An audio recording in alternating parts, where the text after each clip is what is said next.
Hello, everybody. Welcome to the top 5 new comics for January 15th of 2025. I'm, as always, Chris. And we got a cool slate this week, as always. So let's jump into them. Good mix of Big 2, independent book. You saw them on the thumbnail, so you kind of know what they are already. But enough of that. Let's jump right in. With Action Comics 1082. This is written by John Ridley, with art by Inaki Miranda, colors by Ceci de la Cruz, and letters by Dave Sharpe.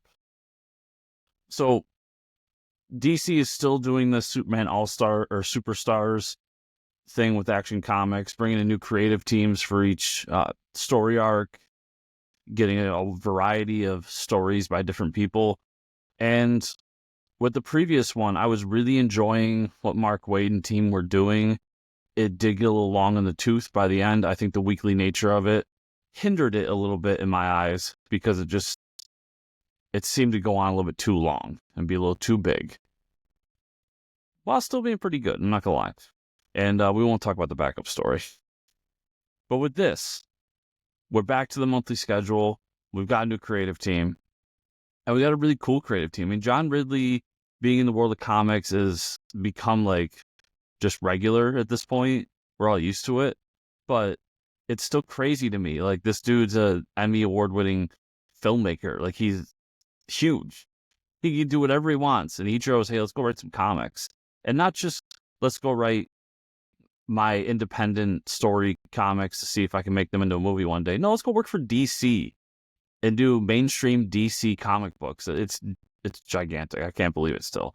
But new creative team on Superman, and the story wants to focus around what makes Superman Superman. And this is something that I felt for a long time, that there were two parts of Superman that were missing from, well, one was missing from the comics for a while there, and both are missing from the movies. And we'll see if James Gunn changes that. And the thing that Ridley wants to focus on here is hope. Superman is hope. He's all about hope. He's supposed to bring hope to the world. That's his characterization right there. That's who he is. For me, another part of Superman is like lighthearted fun. Like, he shouldn't be dark and gritty. He shouldn't be too serious. There's going to be moments where things get serious, and there's going to be moments where things get dark. But as a whole, his demeanor should be fun and lighthearted. So we'll see if John can also do that, because Williamson's killing it on the Superman book. But I love that he wants to focus on hope. It's always the missing item in the movies, with the exception of the old 70s movies, obviously. But in the most recent ones, it's always a missing item in bad Superman stories, in my opinion. So to see him really want to push that is huge. And we've got this thing where he's not going to be, he doesn't necessarily have an enemy to punch or to shoot lasers at. In this story, a huge disaster is going to hit Metropolis. And what can Superman do? And honestly, in this story, it might be more, what can Clark Kent do? So diving into both versions of Superman, diving into the big theme of hope that should be in every Superman comic, and all these great things with an amazing creative team. I'm super excited.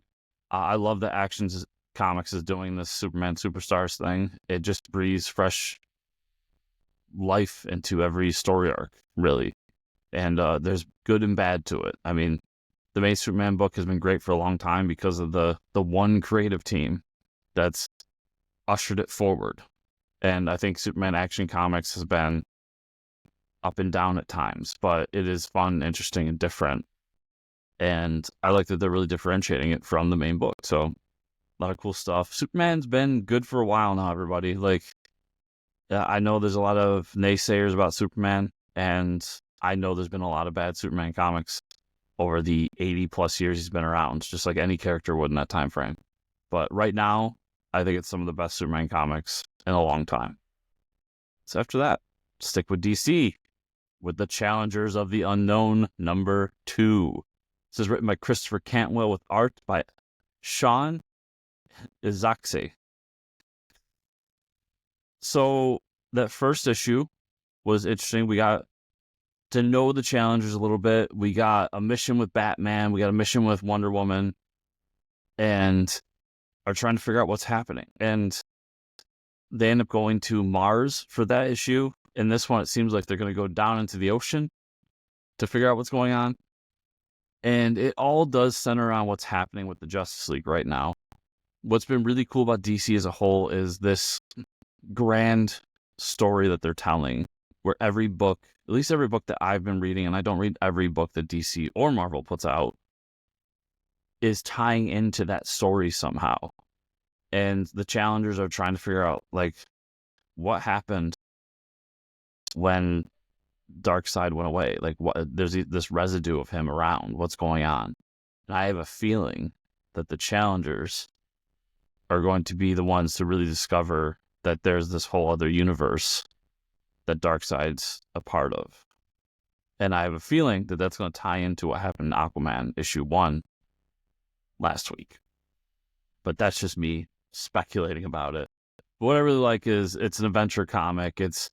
We do have some supers in this book, but it's not a book about supers. It's a book about these guys and gals who are adventurers and try to figure out mysteries of the world, of the universe, by going and exploring it. And I thought Cantwell and Sean did an amazing job with the last issue. I really enjoyed how it was all set up. I like how they explained that the Trinity had these suits that matched the Challenger suits. I like seeing them on the Watchtower. I liked everything I saw here. And from what I've heard from people who aren't Challengers of the Unknown fans like myself, they also really enjoyed it. So that was really great to see. And after that, have Ultimate Wolverine #1. This is written by Chris Condon with art by Alessandro Cappuccio, colors by Brian Valenza, and letters by Corey Pettit. So we've got another Ultimate book, a new #1 in the Ultimate Universe. This is going to be a 12-issue maxi series, as I've come to understand, and it's about Wolverine, a huge character in the Marvel mythos. But as we've come to know, that this Wolverine isn't the Wolverine we know. He's been brainwashed by basically the Russian section of this universe, with Colossus, Omega Red, Magic, and all them, and he's become the Winter Soldier. So a few things here. Cool to see this twist take on Winter Soldier. It also makes me think, what happened to Bucky? Is Bucky even in this universe? And just to see the fact that they took that section of the world in this universe, gave it to the mutants. Of course the mutants would take Wolverine and make him the Winter Soldier. Like, that just makes sense. He's the ultimate killing machine. He's basically immortal. He cannot be hurt. I will be curious to see how they brainwashed him, but I'm sure it's going to be explained. And as far as the creative team here, Alessandro's was on Moon Knight for a long time, and I absolutely loved his art in that book. I think he did an amazing job. He's great with action. He's great with setting things at night to make it make sense, so you can really tell and see and feel everything that's happening on the scene. That's going to be huge with this book. So he's an amazing choice to take on this title. And then Chris Condon's a guy who I haven't read much from. We talked about him a little bit last week in the top 5, but he did do that book, that Texas Blood, that I'm told is phenomenal, and I really want to check out. So to see him get mainstream big 2 book is huge, and will be very interesting to see how that takes us, where that takes his career, and how people feel about him coming out of this book. I've said it once, I said it a million times, the Ultimate Universe books have been so phenomenal, pretty much across the board. I love what they're doing with this universe, and I love the story they're crafting across this universe. So Ultimate Wolverine, probably going to be that book Wednesday night when I get home. First one I pull off the list. So Really look forward to it. And after that, we got What If Galactus Transformed Moon Knight #1. This is written by Alex Segura with art by Scott Eaton and inks by Cam Smith. So to start, I love What If books. I've always loved What If books. I will pick up any What If book that comes out because the What If concept for me is just my favorite in comics. Like, we take these characters we know and love, these characters that we've grown with over years and decades, and we say, well, what if this was different? And what if that was different? Or what if this happened? And in this case, we've got basically a 5-issue series of what if Galactus said, no, you're going to be my herald. And we've done it with a bunch of different characters. And I've been wanting to get one of these on the top 5 for a little bit now. But it's been tough because there's been so many great books. And this was the one that really broke through all of them, honestly, because it's Moon Knight. And it's one of my favorite Marvel characters. And then it's also written by Alex Segura, who is one of my new favorite writers in the industry, across the board. I'm even reading his novels. Like, I just think he's an amazing writer with a lot of great talent. So I'll just be super interested to see how this one shot goes, the explanation of how he gets Moon Knight to be his herald, how Khonshu was involved with that decision, and what Moon Knight ends up doing as his herald. There's just a lot of cool strings to pull at, cool things to do here. And yeah, I'm just so happy to have What If books on the shelf. I mean, they've been on the shelf for a while, and they're always on and off, but when they come, I'm always excited. And then we will end with Space Ghost #9. This is written by David Pose with art by Jonathan Liu and letters by Taylor Esposito. Space Ghost has been just so good for so long. It's been on this top 5 list many, many times over the lifespan of it, ever since the first issue came out, and I was excited to see what it was. I feel like a broken record at this point, but the book's phenomenal. David's on top of his game with this book. This is the best thing he's ever done, hands down, no question. And that's not being mean to his other work, because he's done a lot of great work over his career. This is just above and beyond what he's done. This is really his breakout success, in my opinion. And I love what they're doing. They're bringing back all these old characters. They're taking it serious. They're making a gritty sci-fi superhero book out of it. And now that we're here, we're at the big moment where we just learned about Space Ghost's origin, why he became Space Ghost, and why he's the ghost of the universe, why he's this figure, what happened to his family, his planet, and who's responsible for it. And that's going to be the big bad for this story arc. So I'm really excited to dive deeper into it. I thought the last issue is an amazing job with a great cliffhanger that really showed that Space Ghost, while he has a relationship with Jan and Jace, and it may be rough at times, he really does care about them in his own way, in an almost Batman and Robin-esque way, where Batman may be tough on his Robin, but at the end of the day, he still loves them.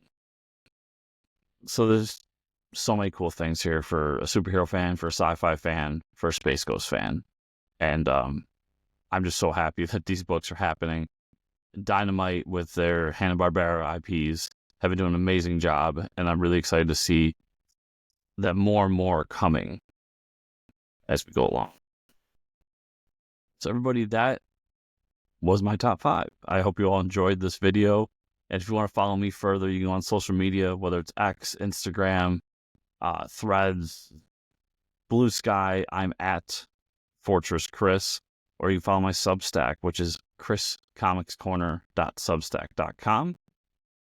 And if you want to support these videos, this channel, you can like the video, comment down below, let me know what your favorite book from this week was, what book you're most looking forward to this week, what book I missed on my top 5, whatever it is, let me know in comments down below.